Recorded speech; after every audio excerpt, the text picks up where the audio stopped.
चाहिए। एक दृष्टांत मुझे याद आ रहा है कि आज के शिष्य कैसे हैं। दो आलसी शिष्यों की ये कहानी है। दो आलसी शिष्य थे एक गुरुजी के। कोई भी गुरुजी काम करने के लिए कहते थे, कोई भी आदेश देते थे शिष्यों को, तो जो दोनों शिष्य थे कोई न कोई बहाना बना करके निकल जाते थे। काम करना ही नहीं चाहते थे, गुरुजी की सेवा करना ही नहीं चाहते थे। एक दिन की घटना है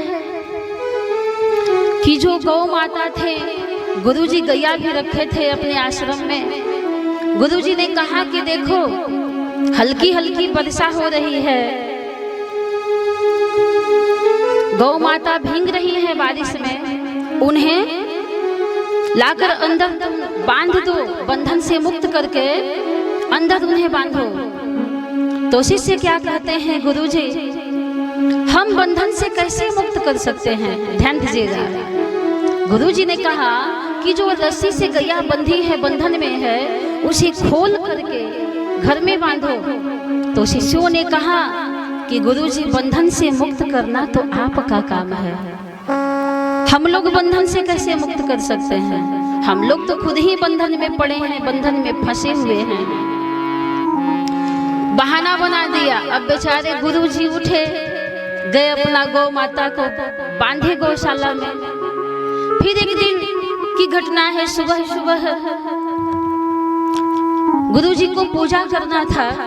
बोले कि तुलसी जी का पत्ता ला दो प्रसाद में डालने के लिए, क्योंकि बिना तुलसी के पत्ते के भगवान को भोग नहीं लगाया जाता है।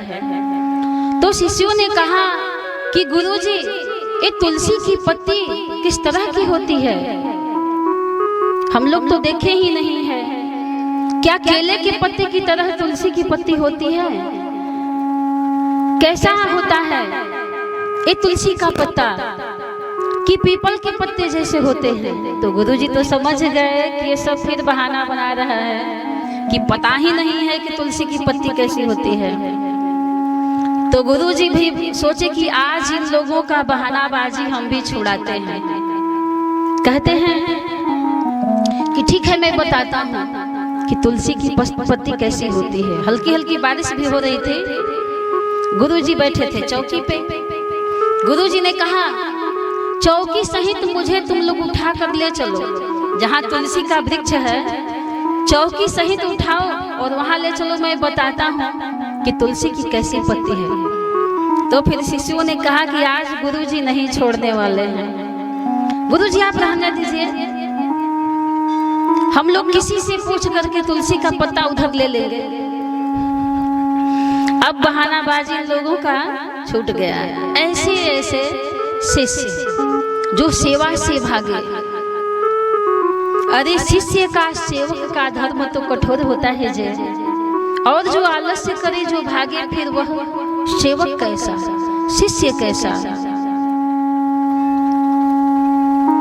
तो ऐसी गुरु की महिमा है, और इस महिमा को भगवान ने अपने जीवन में दिखाया, दर्शाया अपने चरित्र से। गुरु चरण कमल, जिसने भी अपने जीवन में गुरु की महिमा को अपना लिया उसके जीवन धन्य हो गए। और गुरु की महिमा के विषय में मेरी छोटी बहन पूनम आप लोगों को भजन सुनाएगी। गुरु चरण कमल बलिहारी रे, गुरु चरण कमल बलिहारी रे, चरण कमल बलिहारी, गुरु चरण कमल बलिहारी रे, गुरु चरण कमल बलिहारी रे।